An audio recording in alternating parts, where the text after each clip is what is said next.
Bismillahirrahmanirrahim. Assalamualaikum warahmatullahi wabarakatuh. Alhamdulillahillazi anzalal Qur'an nuran wa hudan lil muttaqin.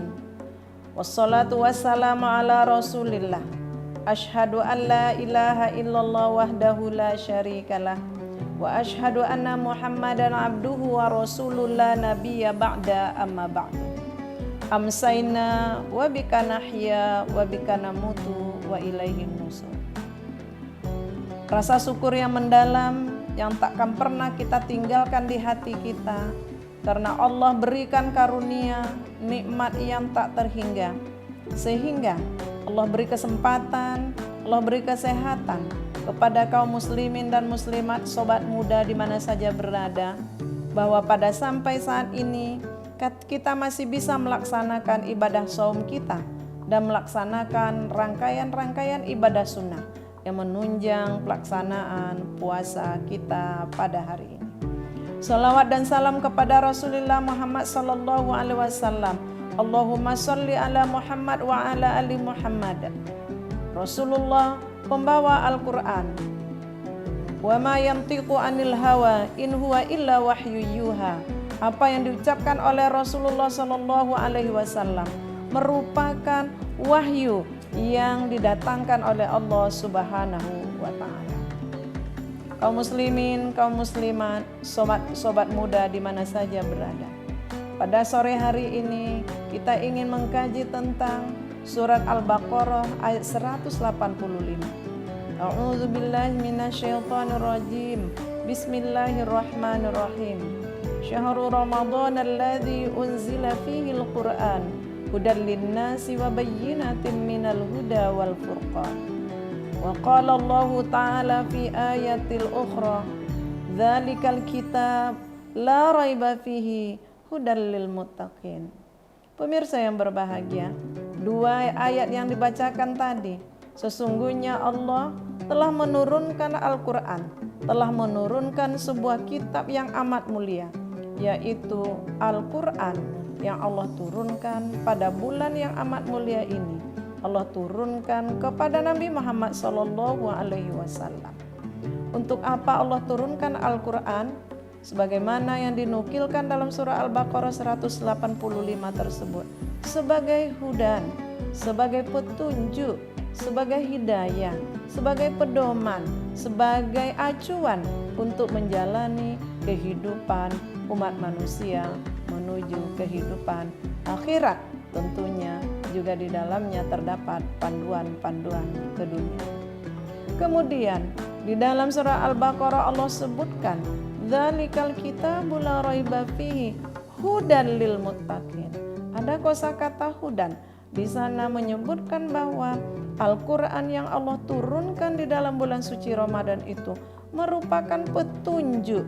Kalau dalam surah Al-Baqarah 185 Allah sebutkan hudan linnas. Kalau dalam surah Al-Baqarah ayat 2 Allah sebutkan hudan lil muttaqin.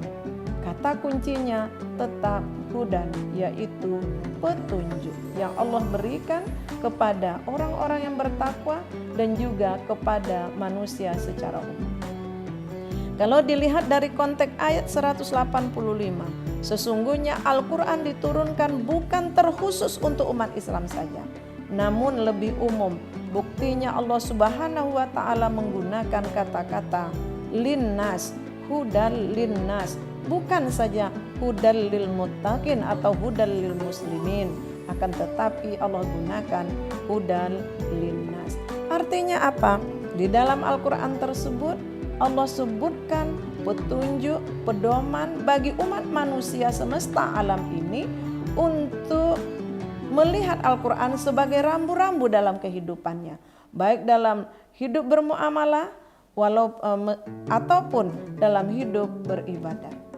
Kemudian di ayat tersebut juga disebutkan wabayyinat. Wabayyinat asal terjemahannya adalah penjelas. Ini membuktikan bahwa ini menyebutkan di dalam Al-Quran ada penjelasan-penjelasan, baik yang terkait dengan hukum-hukum, baik yang terkait dengan kehidupan muamalah duniawiyah, apalagi kehidupan tentang akhirat. Pemirsa dan sobat muda yang berbahagia, kita kembali kepada surah Al-Baqarah, hudan lil muttaqin, petunjuk bagi orang-orang yang bertakwa. Siapa orang yang bertakwa yang dimaksudkan dalam surat itu adalah alladzina yu'minuna billahi, alladzina yu'minuna bil ghaibi wa yuqimunas sholata wa mimma razaqnahum yunfikun. Allah jelaskan petunjuk bagi orang bertakwa itu, kemudian Allah jelaskan siapa orang bertakwa itu, yaitu orang-orang yang beriman kepada yang gaib, kemudian orang-orang yang mendirikan sholat, orang-orang yang membayarkan zakat, dan pada ayat berikutnya yaitu orang-orang yang percaya kepada kitab-kitab yang Allah turunkan kepada nabi-nabi sebelum Nabi Muhammad.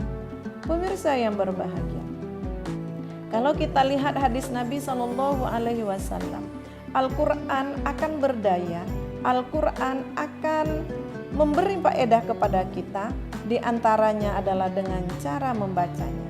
Rasulullah SAW memotivasi umatnya agar memperbanyak membaca Al-Quran, agar banyak memperbanyak mentadaburi Al-Quran, agar memperbanyak mempelajari Al-Quran. Semuanya disebutkan dalam hadis-hadis Nabi. Di antara instruksi Rasulullah SAW yang berkaitan dengan membaca adalah Iqra'ul Quran fa innahu ya'tiya yaumal qiyamah syafi'an li ashabihi. Kemudian ada instruksi Rasulullah SAW untuk mempelajari Al-Quran.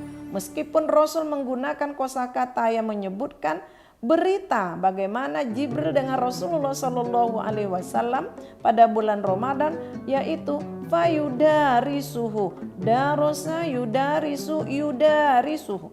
Rasulullah bersama Jibril pada setiap Ramadan akan saling berinteraksi tentang Al-Quran antara Jibril dan Rasulullah SAW. Kemudian ada lagi instruksi tentang mentadaburi ayat. Tadaburi ayat artinya memahami sepenuhnya pesan-pesan yang terkandung dalam Al-Quran. Oleh karena itu, pemirsa yang berbahagia, sobat muda di mana saja berada, pada bulan ini Allah muliakan dengan turunnya Al-Quran. Al-Quran Allah berikan kepada manusia untuk pedoman, acuan dalam berkehidupan, baik duniawi ataupun ukhrawi. Kata kuncinya, selagi umat manusia berpedoman kepada Al-Quran, insya Allah tidak akan pernah tersesat dalam kehidupan. Pada sore hari ini, mungkin itu yang dapat disampaikan.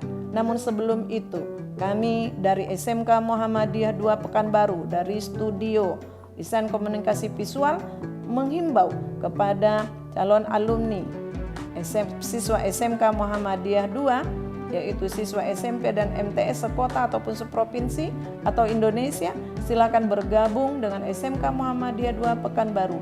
PBDB 2024-2025 sudah dan sedang berlangsung. Itu yang dapat disampaikan. Nasrun minallah wa fathun qarib wa basyiril mu'minin. Assalamualaikum warahmatullahi wabarakatuh.